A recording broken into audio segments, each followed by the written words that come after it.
Okay, दो thread create करते हैं। Wide static increment wide static pointer and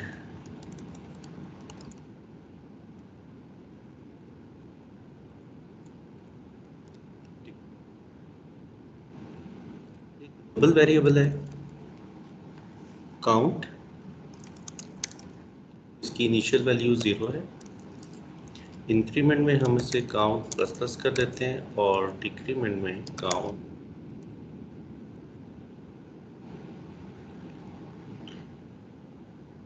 अब हम इन दो फंक्शन से दो थ्रेड्स एक्सटेंड करते हैं। Thread tid1 and tid2 thread underscore create address of tid1 attributes are default, function is address of increment and parameter to that function is null। और एक thread हम डिक्रीमेंट से एक्सटेंड कर लेते हैं।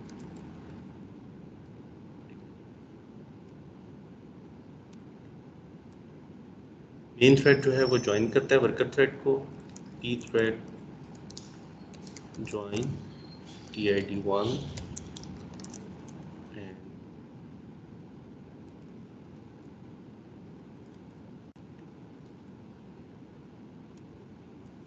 यहाँ तक बताएं कोई ऐसी चीज़ जो समझना है। दो फंक्शंस बताए हैं, एक इंक्रीमेंट करेगा ग्लोबल वेरिएबल काउंट को और एक डिक्रीमेंट करेगा। इन दोनों फंक्शन से मैंने दो डिफरेंट थ्रेड्स एक्सटेंड कर लिए। अब एक थ्रेड काउंट को इंक्रीमेंट करेगा और दूसरा थ्रेड जो है वो काउंट वेरिएबल को डिक्रीमेंट करेगा। और जब ये दोनों थ्रेड्स अपनी एग्जीक्यूशन कंप्लीट कर लेंगे तो मेन थ्रेड कंटिन्यू करेगा और उसके बाद हम यहाँ पर काउंट की वैल्यू डिस्प्ले करवा देते हैं कि value of count is %d and यहाँ तक कोई क्वेश्चन?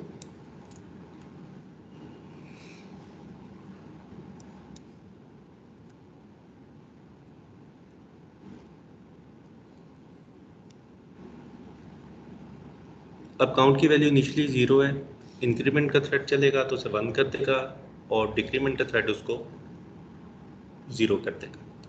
ओके, अगर पहले डिक्रीमेंट हो जाता है तो पहले वैल्यू उसकी -1 होगी और उसके बाद इंक्रीमेंट होकर 0 हो जाएगी। यानी कि कोई भी थ्रेड पहले चले, इंक्रीमेंट का थ्रेड पहले चले या डिक्रीमेंट का चले, जो स्क्रीन पे वैल्यू डिस्प्ले होनी चाहिए वो 0 होनी चाहिए।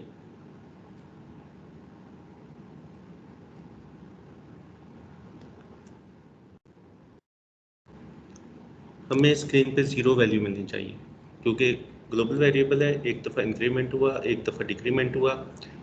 ऑर्डर कोई भी हो, पहले डिक्रीमेंट हो या बाद में डिक्रीमेंट हो, उससे कोई फ़र्क नहीं पड़ता। जो फाइनल वैल्यू है वो हमें 0 मिलनी चाहिए क्योंकि उसकी इनिशियल वैल्यू 0 है, इंक्रीमेंट हुआ डिक्रीमेंट हुआ उसके बाद वैल्यू 0 मिलनी चाहिए। जी कोई क्वेश्चन है तो पूछ लें।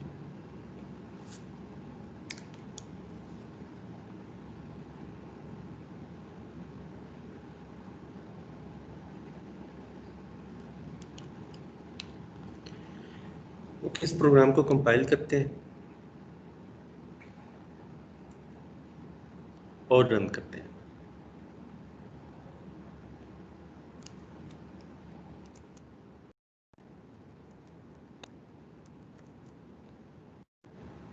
प्रोग्राम का नेम है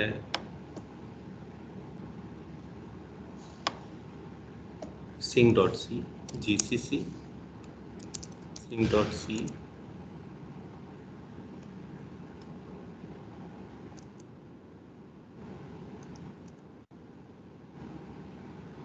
-o sing.out एंड pthread। हम कंपाइल हो गया। अब हम इसे रन करते हैं।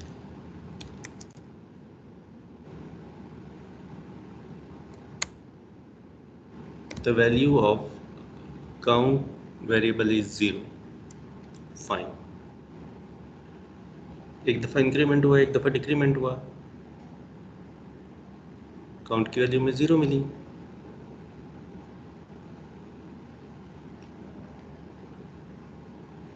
और हम एक्सपेक्ट भी यही कर रहे थे। अब हम इस तरह करते हैं कि equal number of times increment और डिक्रीमेंट करते हैं, लेकिन टाइम्स जो है वो बढ़ा देते हैं। लूप लगाते हैं for integer i is equal to 0, i is less than से 50,000, i प्लस प्लस, और इतनी दफ़ा ही हम काउंट वेरिएबल को डिक्रीमेंट करते हैं। अब चेक करते हैं कि अब भी हमें 0 ही रिटर्न होता है।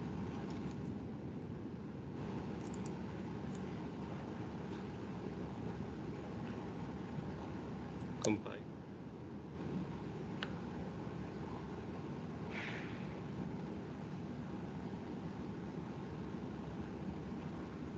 ये कॉलम आएगा।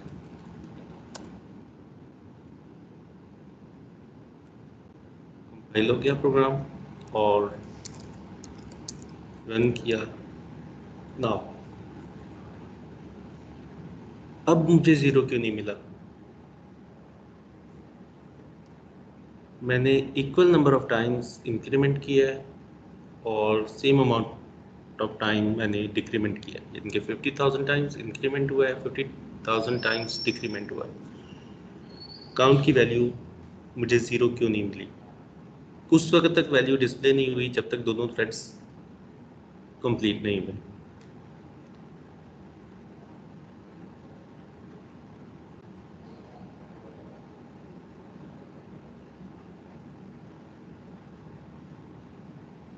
देखिए 50,000 दफ़ा मैंने इंक्रीमेंट किया, 50,000 दफ़ा डिक्रीमेंट किया। पहले इंक्रीमेंट कर लें, बाद में इंक्रीमेंट कर लें। मुझे वैल्यू फाइनल 0 मिलनी चाहिए थी क्योंकि इनिशियल वैल्यू 0 है। लॉजिकली मुझे 0 मिलना चाहिए लेकिन मुझे नहीं मिल रहा। बता सकते हैं क्यों?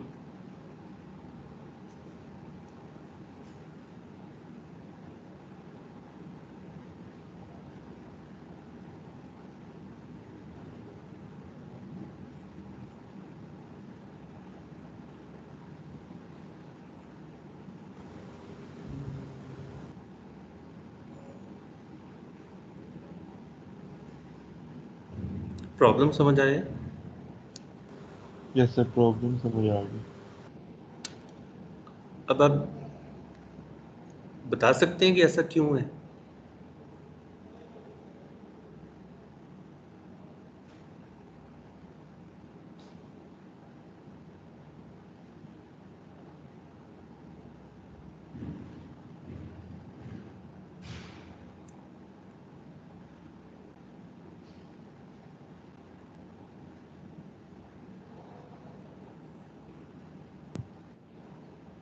सर थ्रेड ने जो है ग्लोबल वेरिएबल को चेंज करने की कोशिश की है, जो मुझे लग रहा है। ओके, हाँ उस वजह से हुआ है। अप्रोक्सीमेट। अगर अगर ये लोकल वेरिएबल होता तो फिर तो प्रॉब्लम ही नहीं था। प्रॉब्लम आया इस वजह से है कि ये ग्लोबल वेरिएबल है। इन अदर वर्ड्स क्या आप कह सकते हैं कि शेयर्ड वेरिएबल है, ये शेयर हो रहा है दो थ्रेड्स के दरमियान। ग्लोबल स्कोप है उसका। ग्लोबल वेरिएबल का मतलब है कि वो तमाम फंक्शंस में एक्सेसिबल है। ओके, मींस कि वो शेयर्ड है दोनों थ्रेड्स के दरमियान, तो इट्स अ शेयर्ड वेरिएबल। अब हम ज़रा काउंट प्लस प्लस को डिटेल में देखते हैं कि काउंट प्लस प्लस करता क्या है। जब हम कहते हैं ना काउंट प्लस प्लस, इस तरह लिख लें, क्या काउंट इज इक्वल टू, हम लिख लें count is equal to count plus 1 both are the same thing. अब ये तो सी की स्टेटमेंट है, सी के कंपाइलर ने इसको मशीन लैंग्वेज में ट्रांसलेट करना है। अब मैं इसकी इक्विवेलेंट असेंबली लैंग्वेज लिखूं, अब मैं अगर इसकी इक्विवेलेंट असेंबली लैंग्वेज लिखूं जो कंपाइलर जनरेट करता है, तो कुछ इस तरह की होगी कि सबसे पहले किसी रजिस्टर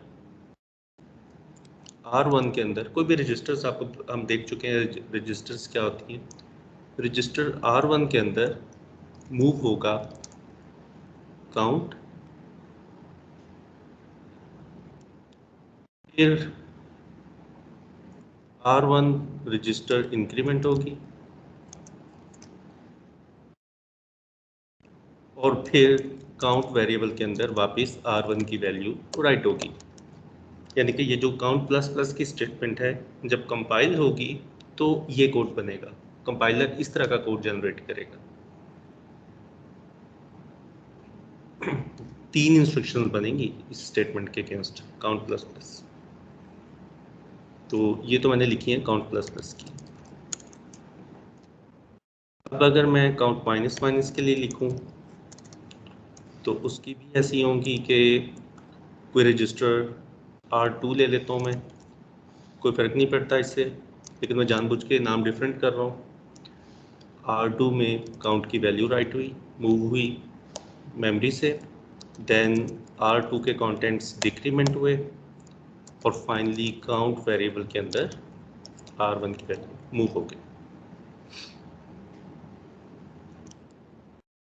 काउंट प्लस प्लस की इक्विवेलेंट असेंबली इंस्ट्रक्शंस लिख दी मैंने, और काउंट माइनस माइनस के अगेंस्ट जो इक्वल इंस्ट्रक्शंस थी वो लिख दी। ओके, आपको असेंबली लैंग्वेज आना ज़रूरी नहीं है इसको समझने के लिए।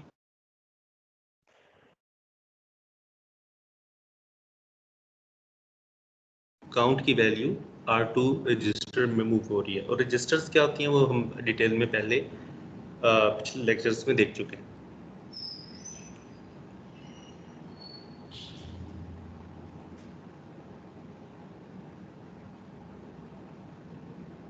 जी, यहाँ तक कोई प्रॉब्लम?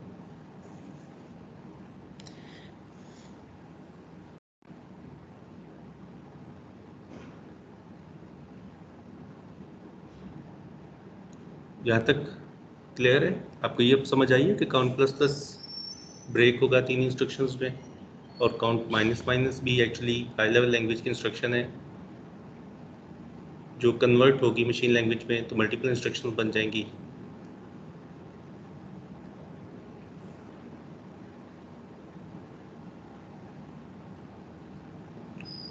ओके, अब कंपाइलर को जब कोड हम देते हैं सोर्स कोड कंपाइल करने के लिए, तो कंपाइलर जो अपनी आउटपुट जनरेट करता है वो इस तरह की होती है कि उसके अंदर अंडरलाइंग प्रोसेसर के लिए मशीन इंस्ट्रक्शंस होती हैं, या हम कह सकते हैं कि असेंबली इंस्ट्रक्शंस होती हैं।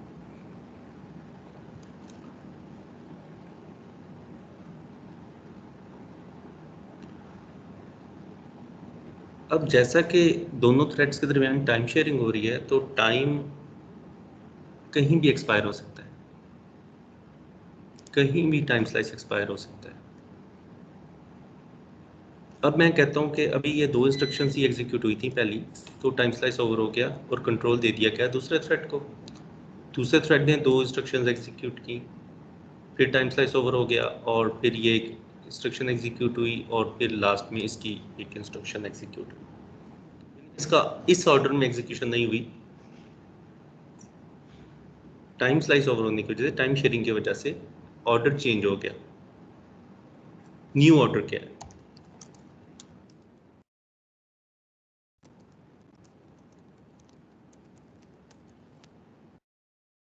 अब पहले काउंट प्लस प्लस की 2 इंस्ट्रक्शंस एग्जीक्यूट हुई हैं, मैं उनको कॉपी कर लेता हूँ। काउंट माइनस माइनस की 2 इंस्ट्रक्शंस एग्जीक्यूट हुई, फिर काउंट प्लस प्लस की तीसरी इंस्ट्रक्शन एग्जीक्यूट हुई, और फिर फाइनली काउंट माइनस माइनस की तीसरी इंस्ट्रक्शन एग्जीक्यूट हुई। टाइम शेयरिंग की वजह से एग्जीक्यूशन का ऑर्डर चेंज हो गया।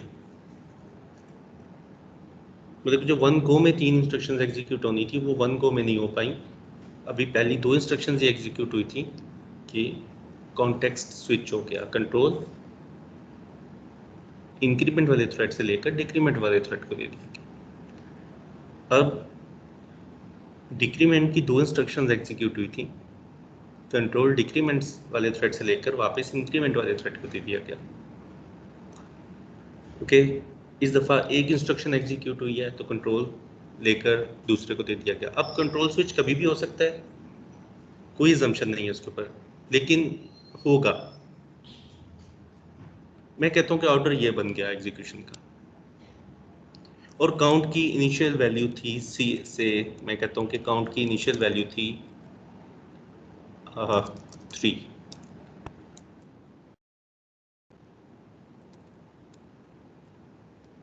अब इसको रन करके देखते हैं। R1 के अंदर क्या मूव हुआ, 3।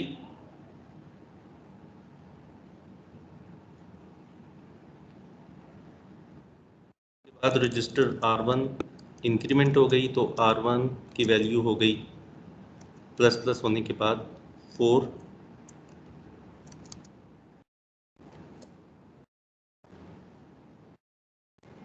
देन काउंट की वैल्यू R2 में मूव हुई, तो R2 के अंदर क्या मूव हो गया, 3। उसके बाद डिक्रीमेंट R2 मीन्स के R2 की वैल्यू डिक्रीमेंट होके 3 से हो गई 2।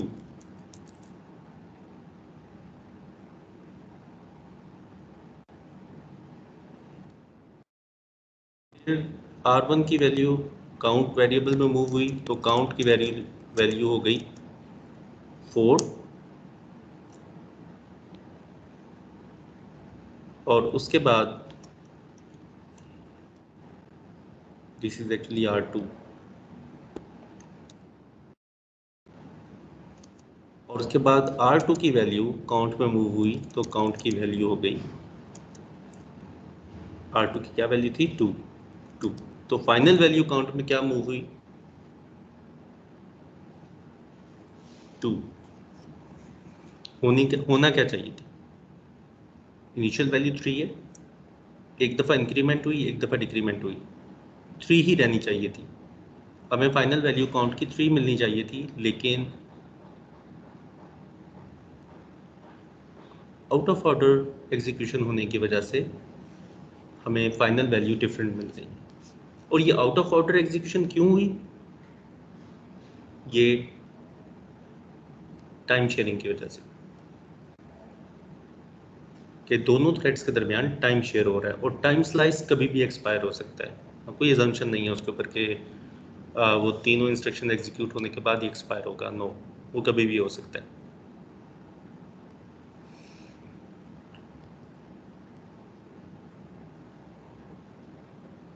इसकी और भी बहुत सी पॉसिबिलिटीज बन सकती हैं, लेकिन मैंने कोई एक ले लिया case.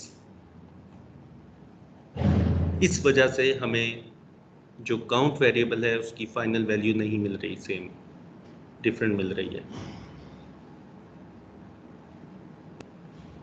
This problem is called synchronization problem. अब हमने इस प्रॉब्लम को कैटर करना है। अब उसकी टेक्निक्स हैं वो हम चैप्टर नंबर 5 के अंदर डिस्कस करेंगे, और चैप्टर नंबर 5 का जो टाइटल है दैट इज सिंक्रोनाइजेशन। अगर ये काउंट लोकल वेरिएबल होता फिर कोई प्रॉब्लम नहीं थी, प्रॉब्लम आया है शेयर्ड वेरिएबल होने की वजह से। अब क्वेश्चन ये है कि हम शेयर्ड वेरिएबल के साथ क्यों प्ले कर रहे हैं, हम क्यों शेयर्ड वेरिएबल को इंक्रीमेंट और डिक्रीमेंट कर रहे हैं।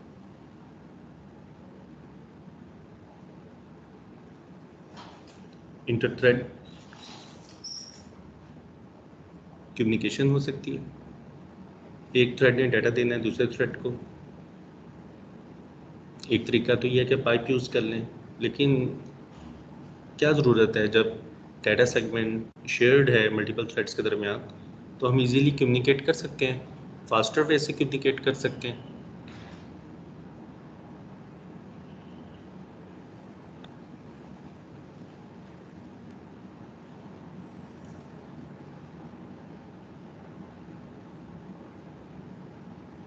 तो एक ऐसा रीजन, एक ऐसा कोड का वो रीजन जहां पर शेयर्ड वेरिएबल मॉडिफाई हो रहा हो, एक्सेस हो रहा हो, उसको हम कहते हैं क्रिटिकल सेक्शन। तो यहाँ पर this is the critical section, और इस फंक्शन के अंदर ये क्रिटिकल सेक्शन।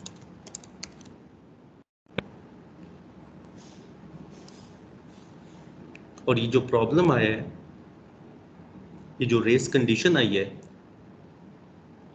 इस प्रॉब्लम को कहते हैं क्रिटिकल सेक्शन प्रॉब्लम।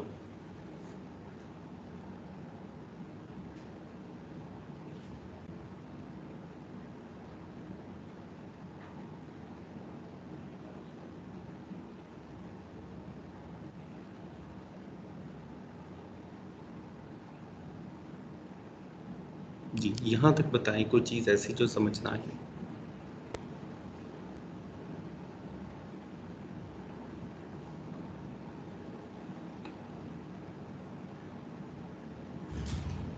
वेट कर रहा हूँ आपकी बात, मुझे बताएं कोई ऐसी चीज़ जो क्लियर ना हुई हो।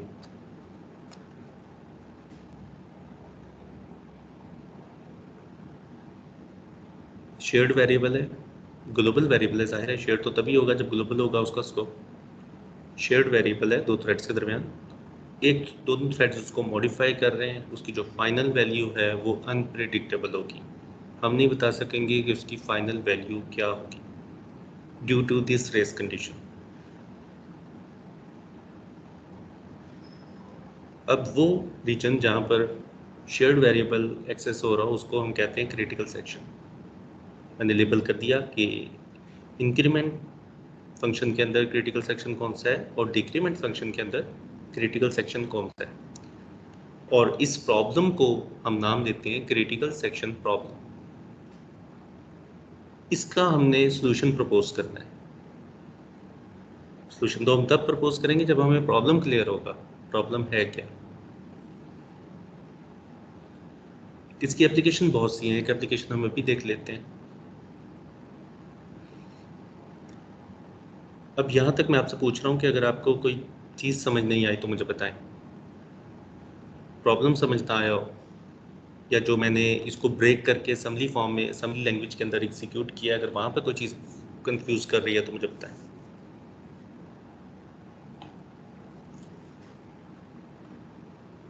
सर क्रिटिकल सेक्शन प्रॉब्लम वो है जिसमें जो है अ, जो ग्लोबल वेरिएबल है हमारा वो मॉडिफाई हो रहा है, उसकी वैल्यू अनप्रिडिक्टेबल आ रही है। जी, हम जो एक्सपेक्ट कर रहे थे वो नहीं आ रही। वो क्यों नहीं आ रही, उसकी रीज़न ये है कि वो कम्प्लीटली इंक्रीमेंट या मॉडिफाई नहीं होता। से इस केस में वो या तो कम्प्लीटली इंक्रीमेंट हो, फिर टाइम स्लाइस एक्सपायर हो, फिर प्रॉब्लम नहीं आएगा। कम्प्लीटली डिक्रीमेंट हो, लेकिन पार्शियल इंक्रीमेंट या पार्शियल डिक्रीमेंट नहीं होना चाहिए। अभी वो आधी इंस्ट्रक्शन चली थी, कंट्रोल स्विच हो गया। अब सी लैंग्वेज में हम देख रहे हैं कि एक स्टेटमेंट है, उसके अगेंस्ट मल्टीपल असेंबली की इंस्ट्रक्शंस बन रही हैं, यानी कि जो इंस्ट्रक्शंस प्रोसेसर तक पहुंच रही हैं उसके और सी की स्टेटमेंट के दरमियान वन टू मैनी का रिलेशनशिप है। एक हाई लेवल लैंग्वेज की स्टेटमेंट, मशीन लैंग्वेज या असेंबली लैंग्वेज क्या लें, उसकी मल्टीपल इंस्ट्रक्शंस बनती हैं। अब जैसे काउंट प्लस प्लस एक स्टेटमेंट है, कंपाइलर जब इसको ट्रांसलेट करेगा मशीन लैंग्वेज में तो ये 3 बन जाएंगी। अब 3 अगर वन गो में एग्जीक्यूट होती हैं तो कोई प्रॉब्लम नहीं है। प्रॉब्लम तब आता है कि अभी सिर्फ एक या दो इंस्ट्रक्शंस एग्जीक्यूट हुई थी तो कंट्रोल स्विच हो गया, दूसरे थ्रेड को मिल गया और दूसरे थ्रेड ने भी एक या दो इंस्ट्रक्शंस एग्जीक्यूट कर दी। अब टाइम स्लाइस कभी भी एक्सपायर हो सकता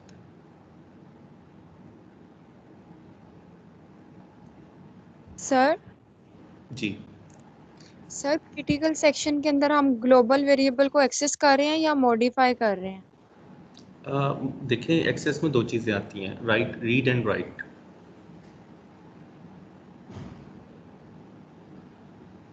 मतलब एक्सेस सर वो करने का किसी ना मतलब किसी होता है, तरह एक्सेस हो रहा है। हाँ, एक्सेस हो रहा है ना, तो इसमें रीड और राइट दोनों हो रहे हैं।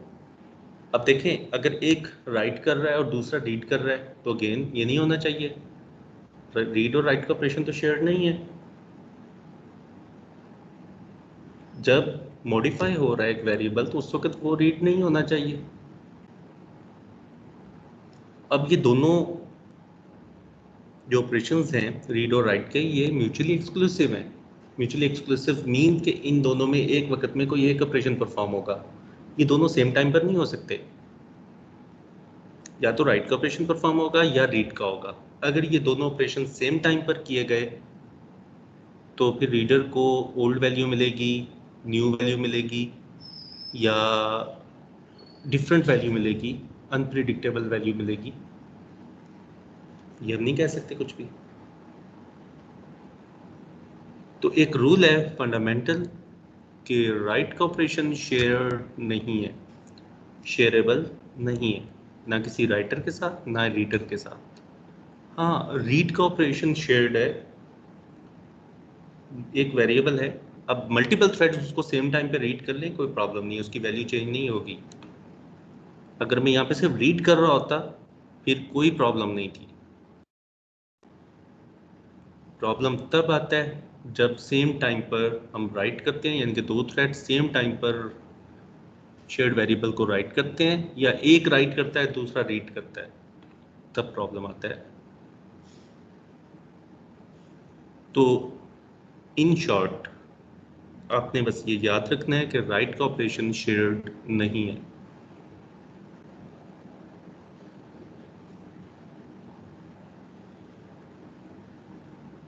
और इसकी एप्लीकेशंस बहुत हैं, ये हमें करना पड़ता है। शेयर्ड वेरिएबल क्रिएट करना पड़ता है।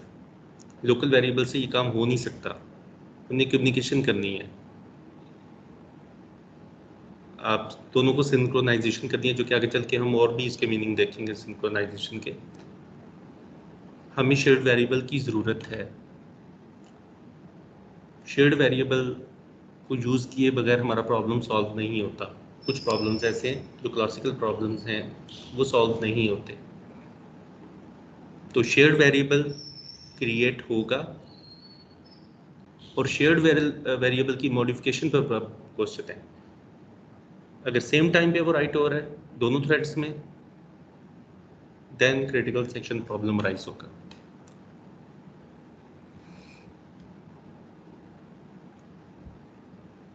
अब जब मैंने काउंट को एक दफ़ा इंक्रीमेंट और एक दफ़ा डिक्रीमेंट किया था तो वैल्यू बिल्कुल ठीक आई थी।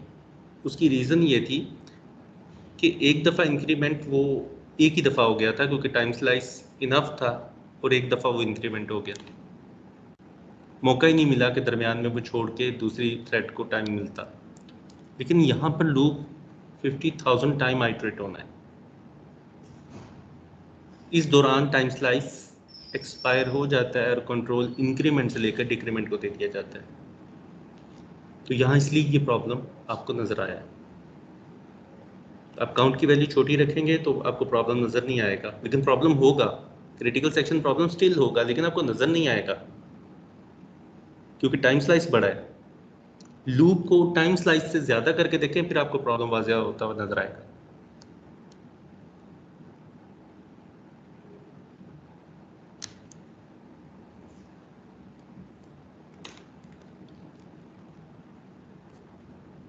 अब मुझे बताएं कि मैं कैसे ये प्रॉब्लम आया। इस वजह से कि जब काउंट प्लस प्लस है, जब तक वो कम्प्लीटली हो नहीं जाता काउंट माइनस माइनस नहीं होना चाहिए। और जब तक काउंट माइनस माइनस कम्प्लीटली नहीं हो जाता, या तो बिल्कुल स्टार्ट ही ना हो, लेकिन अगर स्टार्ट हो गया तो कंप्लीट ऑपरेशन, यानी कि उसकी जो 3 इंस्ट्रक्शंस हैं वो एग्जीक्यूट हो। काउंट प्लस प्लस अगर कम्प्लीटली ऑपरेशन परफॉर्म हो जाता है then it's fine. Count minus minus completely perform हो जाता है और उसके बाद टाइम स्लाइस एक्सपायर होता है, या उसके बाद फिर कॉन्टेक्स्ट स्विच होता है, देन इट्स ओके। लेकिन दरमियान में नहीं छोड़ना, यानी कि काउंट प्लस प्लस को कि 3 इंस्ट्रक्शंस हैं तो एक एग्जीक्यूट हो गई या 2 हो गई, तीनों नहीं हुई किसी सूरत भी, फिर प्रॉब्लम आएगा। तो अब हम ऐसा क्या चेक लगाएं अपनी कोडिंग में कि count plus plus completely execute हो, या तो ना हो या कम्प्लीटली एग्जीक्यूट हो। कॉन्टेक्स्ट स्विच को तो हम रोक नहीं सकते, टाइम शेयरिंग को हम नहीं रोक सकते, ना हम इंटरवीन कर सकते हैं। वो तो जो स्केजुलर बना हुआ है वो अपनी तरीके से काम करेगा। हमने अपने सोल्यूशन को प्रोटेक्ट करना है कि हमारा सोल्यूशन ऐसा हो कि अगर जब तक काउंट प्लस प्लस कंप्लीटली हो ना जाए, काउंट माइनस माइनस स्टार्ट ना हो, और इसी तरह काउंट माइनस माइनस जब तक कंप्लीटली ना हो जाए तब तक count plus plus operation start ना हो।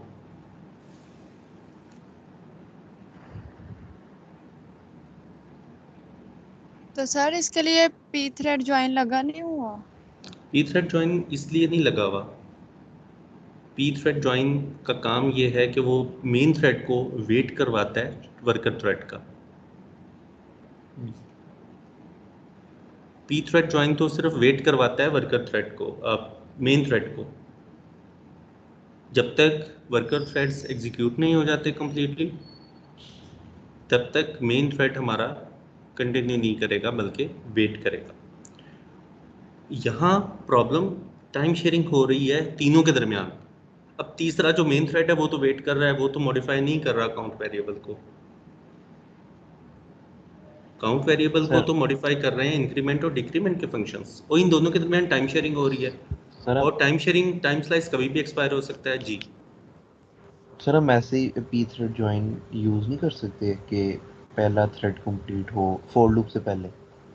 देखें आप फिर पी थ्रेड ज्वाइन को समझें कि वो करता क्या है। अगर मैं फॉर लूप से पहले पी थ्रेड ज्वाइन लगा दूंगा तो फिर तो थ्रेड्स का मकसद ही खत्म हो गया, फिर तो ये दोनों पैरेलल में तो एग्जीक्यूट नहीं होंगे। फिर तो एक चलेगा दूसरा वेट करेगा, जब दूसरा पहला टर्मिनेट हो जाएगा फिर दूसरे का वेट दूसरा एग्जीक्यूट होगा। ज्वाइन तो कुछ और है, ज्वाइन तो कहता है कि उसका वेट करो जब तक वो टर्मिनेट नहीं हो जाता। यानी कि वो तो फिर मैं सीरियली चला दूं, फिर मुझे थ्रेड क्रिएट करने की क्या जरूरत है, फिर पहले मैं इंक्रीमेंट कर लूँ काउंट को फिर डिक्रीमेंट कर लूँ। बात यह है कि हम चाहते हैं कि दोनों सेम टाइम पर चलें।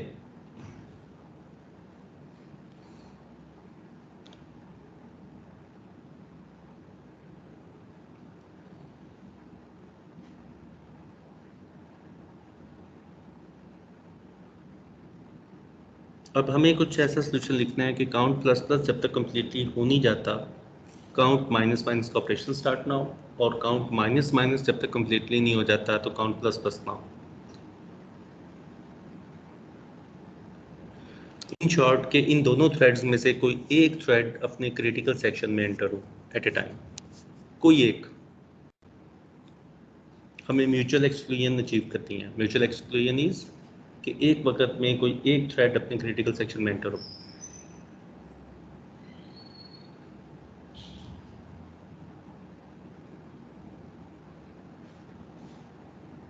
Only one thread should be allowed to enter its critical section at a time.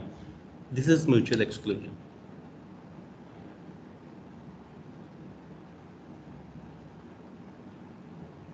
दोनों अपनी क्रिटिकल सेक्शन में एंटर ना हो। अब क्या हो रहा है, अब दोनों एंटर हो रहे हैं। अगर मैं कहूँ कि दो प्रोसेसर लगे हुए हैं, इंक्रीमेंट थ्रेड एक प्रोसेसर पे स्केड्यूल हो जाता है और डिक्रीमेंट दूसरे पे हो जाता है, और काउंट प्लस प्लस एक पर काउंट प्लस प्लस होता है, दूसरे प्रोसेसर पे काउंट माइनस माइनस होता है। जो मेमोरी में वैल्यू राइट होगी again it will be unpredictable. हम नहीं जानते कि फाइनल वैल्यू क्या राइट होगी।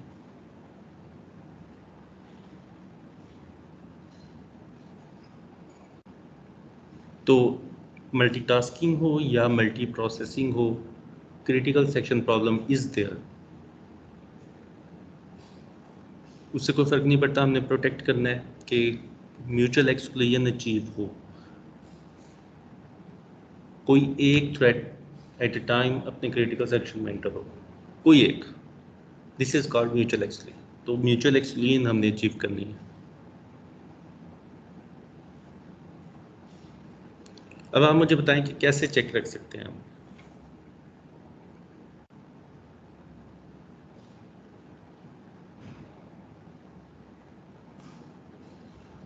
मैंने लेबल कर दिया क्रिटिकल सेक्शन।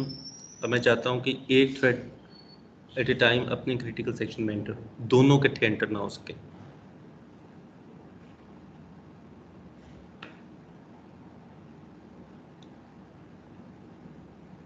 कोई लॉक रख लूँ कि जो थ्रेड अपनी क्रिटिकल सेक्शन में एंटर होना चाहता है वो उस लॉक को सेट करे और फिर एंटर हो, और दूसरा एंटर होने से पहले उस लॉक को चेक करे कि अगर लॉक ऑलरेडी सेट है तो वेट करे लॉक के फ्री होने का। सर जी सर अगर हम ये चेक रखना चाहते हैं तो थ्रेड का मकसद नहीं खत्म हो जाएगा, ग्लोबल वेरिएबल की शेयरिंग का जो एक मेन पर्पस है। हाँ, लेकिन कुछ कोड, कुछ पार्ट ऐसा होता है जो पैरेलल हो ही नहीं सकता। अब बाकी पूरे कोड को करें, लेकिन जहाँ पर शेयर्ड वेरिएबल है राइट और है, वो पार्ट जो है that is called critical section. Critical section parallel में नहीं एग्जीक्यूट हो सकता। यहाँ पर हमारी मजबूरी है कि इसको पैरेलल में एग्जीक्यूट नहीं कर सकते, ये सीरियली ही एग्जीक्यूट होना है। हाँ, बाकी जो कोड है वहाँ पर आप पैरेलल प्रोसेसिंग अचीव करें, लेकिन यहाँ पर नहीं हो सकती। जहाँ पर शेयर्ड वेरिएबल मॉडिफाई हो रहा हो वहाँ पर नहीं आप पैरेलल प्रोसेसिंग अचीव कर सकते। यानी कि अब मैं क्रिटिकल सेक्शन का नाम दूंगा, क्रिटिकल सेक्शन जो है वहाँ पर म्यूचुअल एक्सक्लूजन चाहिए, एक वक्त में कोई एक थ्रेड एंटर हो सकता है, तो बाकी कोड पैरेलल में एग्जीक्यूट हो, लेकिन जहाँ पर क्रिटिकल सेक्शन है वहाँ पर म्यूचुअल एक्सक्लूजन हो, वहाँ पर एक थ्रेड एक वक्त में एंटर हो।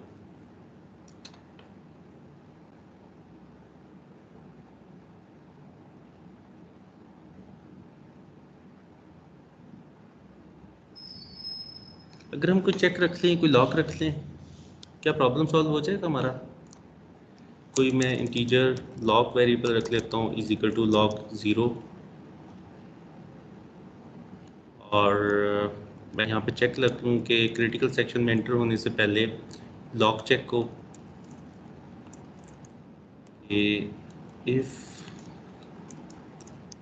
Lock is not equal to 0, if नहीं अगर वाइल लगा लिया जाए। लॉजिक अपनी तरफ से कोई इम्प्लीमेंट करने की कोशिश कर रहा हूँ कि अगर लॉक की वैल्यू 0 नहीं है इसका मतलब है कि लॉक सेट हुआ हुआ है।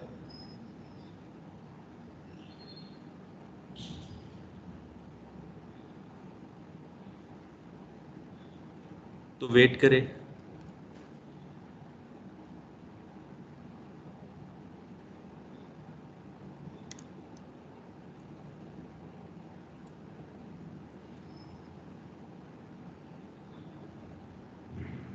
ये समझ आई है बात कि मैंने कोई लॉक वेरिएबल रख लिया ग्लोबल, हम उस क्रिटिकल सेक्शन में एंटर होने से पहले लॉक को चेक कर लेते हैं कि लॉक अगर की वैल्यू 0 नहीं है, कोई और है, इसका मतलब है कि लॉक किसी और थ्रेड ने सेट किया हुआ है और वो अपने क्रिटिकल सेक्शन में है।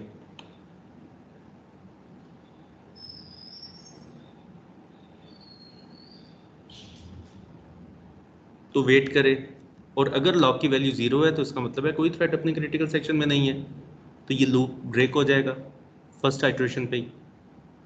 Lock is not equal to 0, अगर इसकी वैल्यू 0 होगी तो लॉक ब्रेक हो जाएगा, और यहाँ पर हम सेट कर देते हैं लॉक को, लॉक इज इक्वल टू 1, इसका मतलब है सेट हो गया। हम क्रिटिकल सेक्शन में एंटर हो जाते हैं, काउंट प्लस प्लस करते हैं और उसके बाद लॉक को दोबारा 0 कर देते हैं, इसका मतलब है लॉक को हमने रिलीज़ कर दिया, रिलीज़ लॉक, और यहाँ पर हमने लॉक को सेट कर दिया, सेट लॉक।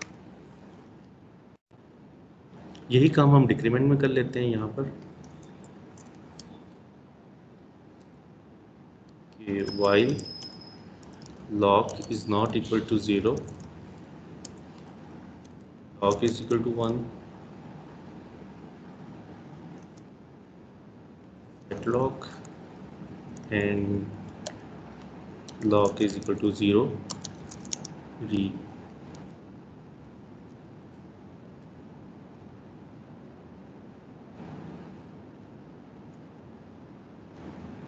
ये बात समझ आइए कि क्रिटिकल सेक्शन में कोई एक थ्रेड एंटर हो। अब उसका हमने चेक रख लिया, एक ग्लोबल वेरिएबल रख लिया लॉक के नाम से, हमने कहा कि उसकी इनिशियल वैल्यू 0 है, जो भी कोई थ्रेड अपने क्रिटिकल सेक्शन में एंटर होगा तो उसकी वैल्यू को 1 करेगा, यानी कि सेट करेगा। और दूसरा थ्रेड एंटर होने से पहले चेक करेगा कि वैल्यू सेट तो नहीं हुई भी। अगर ऑलरेडी सेट है तो उसका मतलब है कि वेट करो। वेट मीन्स के लूप में वेट करो जब तक वैल्यू लॉग की दोबारा से 0 नहीं होती, रीसेट नहीं होती।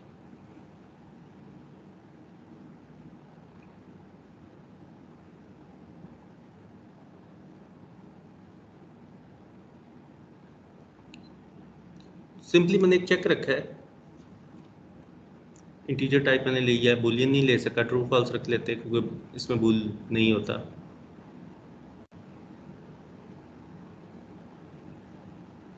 इसको कंपाइल करके देखते हैं कि क्या ये काम करता है।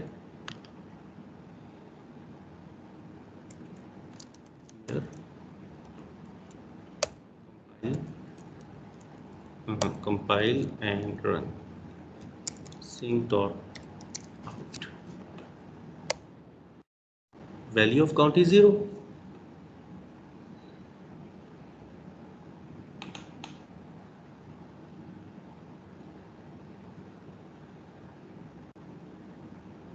क्रिटिकल सेक्शन प्रॉब्लम सॉल्व हो गया।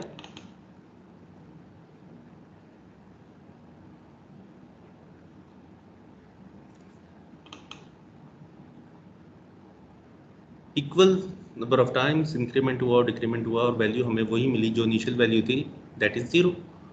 और हमने सिंपली एक लॉग वेरिएबल रखा और हमने कहा कि लॉग की वैल्यू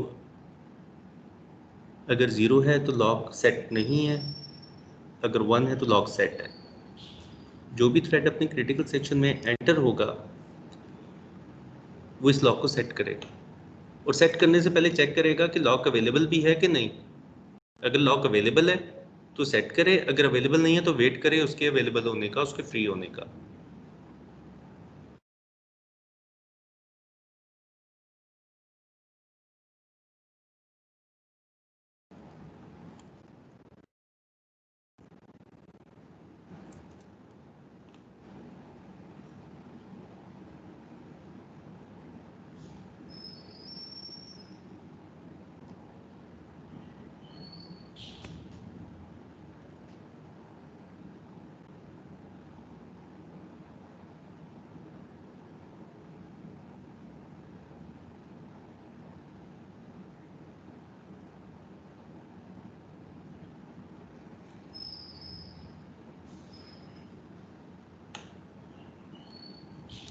ये समझ आई है? ये कोड समझ आया है?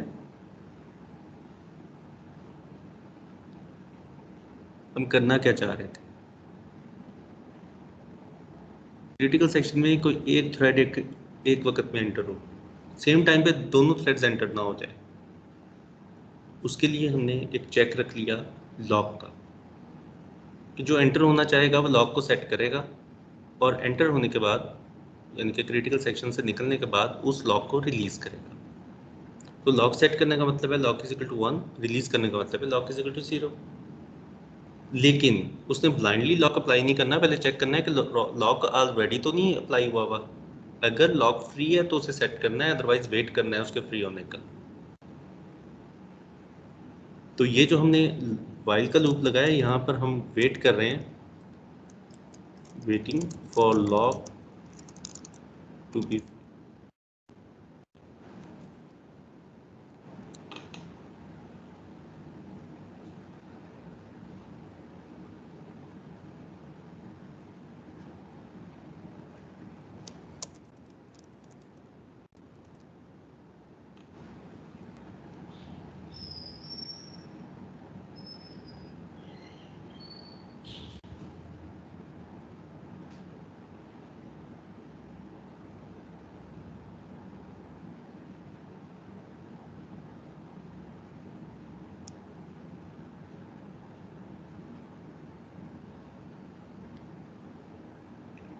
यहाँ तक बताएं कोई चीज़ समझ ना आई?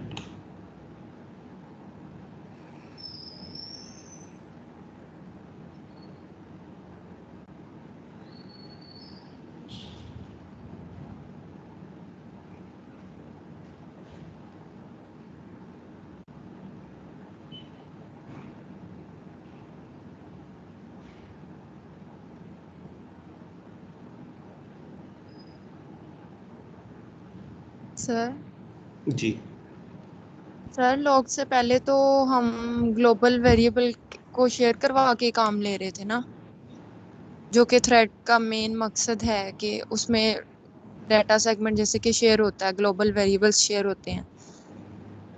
जी तो सर अब लॉग हमने सिर्फ इस वजह से लगाया क्योंकि हम पैरेलल प्रोसेसिंग नहीं चाहते। हाँ, नहीं चाहते हम, इधर सीरियल चाहते हैं। ठीक समझिए आप, बिल्कुल ऐसे ही है, क्योंकि हम नहीं चाहते कि काउंट प्लस प्लस और count minus minus same time पे हो।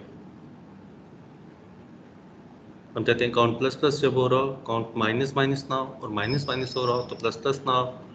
चूँकि ये शेयर्ड वेरिएबल है, इसको हमने क्रिटिकल सेक्शन कह दिया, क्योंकि यहाँ पे शेयर्ड वेरिएबल मॉडिफाई हो रहा है। सर इसे अगर हमने ये लेबल, प्रॉब्लम ना आता तो हमें लॉग ना लगाना पड़ता। अगर शेयर्ड वेरिएबल ना होता और शेयर्ड वेरिएबल मॉडिफाई ना होता तो फिर ये क्रिटिकल सेक्शन ना होता। अगर मैं सिर्फ काउंट को रीड कर रहा हूँ, राइट नहीं कर रहा, फिर क्रिटिकल सेक्शन नहीं है। क्रिटिकल सेक्शन होगा तो ही उसका सोल्यूशन हमें प्रॉब्लम राइज होगा, और फिर उसका हमने सोल्यूशन लिखना है। सबसे पहले तो क्रिटिकल सेक्शन को आपने आइडेंटिफाई करना है। क्रिटिकल सेक्शन नहीं है कोड में, कोई प्रॉब्लम नहीं है। और क्रिटिकल सेक्शन कैसे पता चलेगा? आप देख लें कि शेयर्ड वेरिएबल है, 2 थ्रेड्स में है, 2 से ज़्यादा में है, ओके, तो क्या रीड हो रहा है या कहीं राइट भी हो रहा है? जहाँ राइट हो रहा है वहाँ पे लेबल कर लें, that is the critical section. Sir read होने में कोई मसला नहीं। अगर सिर्फ रीड हो रहा है तमाम सेक्शंस में, फिर कोई प्रॉब्लम नहीं है। अगर तमाम फंक्शंस में रीड हो रहा है, राइट कहीं नहीं हो रहा, फिर कोई प्रॉब्लम नहीं है, फिर क्रिटिकल सेक्शन नहीं है। अगर एक में भी कहीं पे राइट हो रहा है तो क्रिटिकल सेक्शन है। क्यों? बेसिक फंडामेंटल है कि जब रीड का ऑपरेशन शेयर्ड है विद रीडर्स, राइट का ऑपरेशन राइटर्स के साथ भी शेयर्ड नहीं है, रीडर्स के साथ भी शेयर्ड नहीं है। जब हम राइट कर रहे होंगे तब हम नहीं अलाउ करेंगे कि कोई रीड करे या कोई राइट करे।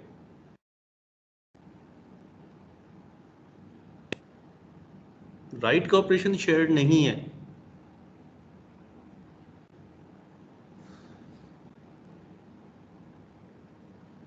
रीड का ऑपरेशन शेयर्ड है रीडर्स के साथ, नॉट विद राइटर्स।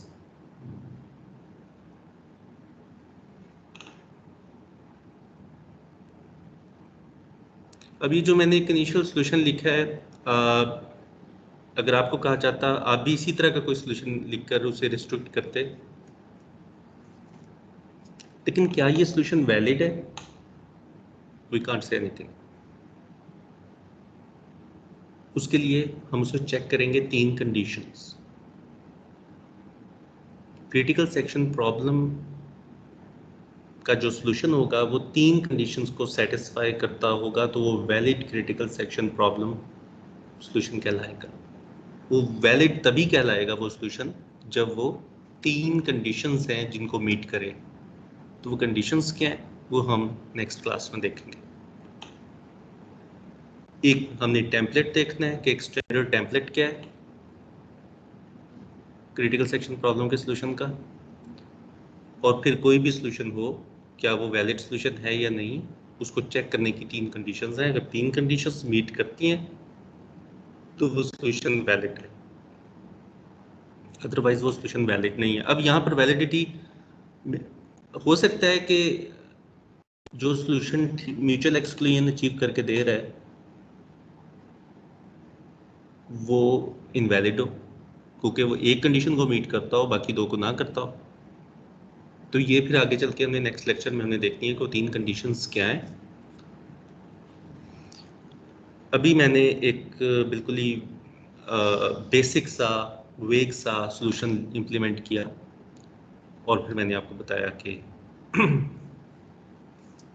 ये प्रॉब्लम अपेरेंटली सॉल्व हो गया। अब हमने भी इसको टेस्ट करना है कि ये जो मैंने अब प्रॉब्लम का जो सॉल्यूशन मैंने इंप्लीमेंट किया, ये जो लॉग सेट करने वाला, क्या ये वैलिड है, क्या ये सॉल्यूशन ठीक है? ये ऐसा तो नहीं है सॉल्यूशन ही कहीं इनवैलिड हो जाए, कहीं और प्रॉब्लम काज करते। तो इसको हम नेक्स्ट क्लास में चेक करेंगे। तब तक मैं चाहूँगा कि आप सब लोग इस प्रॉब्लम को समझ के आएँ और हो सके तो कोड लिखकर वेरीफाई करें इस प्रॉब्लम को। आपको ये पता होना चाहिए ये प्रॉब्लम है क्या और कब आता है। सर जी इन शॉर्ट हम ये कह सकते हैं कि जो ग्लोबल वेरिएबल है वो रीड के लिए शेयर्ड है और राइट के लिए नहीं। हाँ, रीड ऑपरेशन आप कर सकते हैं, लेकिन कि आप इस तरह से क्या लें कि रीड का ऑपरेशन रीडर्स के साथ शेयर्ड है, राइटर्स के साथ नहीं। राइट का ऑपरेशन किसी के साथ शेयर्ड नहीं, ना राइटर के साथ ना रीडर के साथ।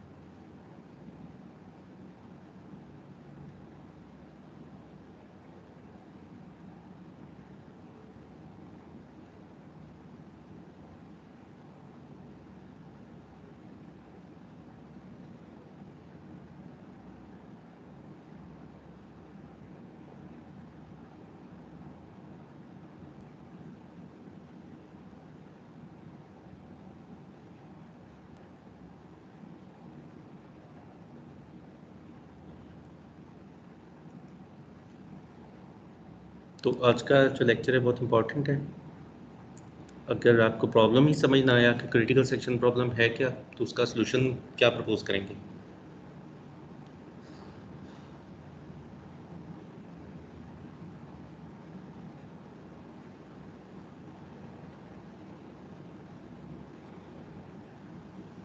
तो ये जो आज मैंने सलूशन लिखा है may be it's not a valid solution, क्योंकि एक कंडीशन को शायद ये मीट करता हो, बाकियों को ना करता हो, वो हम कल चेक करेंगे।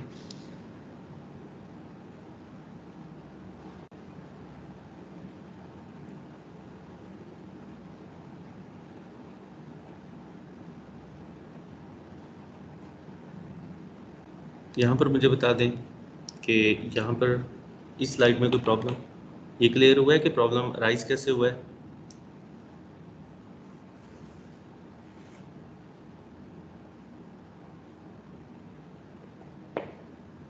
Yes sir. कि एक्चुअली वो काउंट प्लस प्लस की 3 इंस्ट्रक्शन, काउंट माइनस माइनस की जो 3 इंस्ट्रक्शंस हैं वो किसी भी ऑर्डर में एग्जीक्यूट हो सकती हैं, लेकिन वो जो फाइनल वैल्यू होगी जो काउंट वेरिएबल को अपडेट करेगी वो डिसाइड करेगी उसकी वैल्यू क्या है।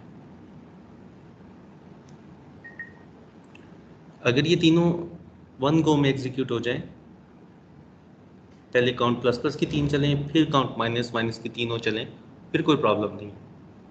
प्रॉब्लम तब आता है जब कुछ इंस्ट्रक्शंस काउंट प्लस प्लस की चल रही हैं और फिर कुछ काउंट माइनस माइनस की, फिर फाइनली काउंट प्लस प्लस की जो रिमेनिंग इंस्ट्रक्शंस हैं वो एग्जीक्यूट होती हैं और फिर काउंट माइनस माइनस की रिमेनिंग इंस्ट्रक्शंस एग्जीक्यूट होती हैं। जब दोनों इंटरमिंगल्ड होती हैं तब प्रॉब्लम आता है। वन गो में तीनों एग्जीक्यूट हो कोई प्रॉब्लम नहीं।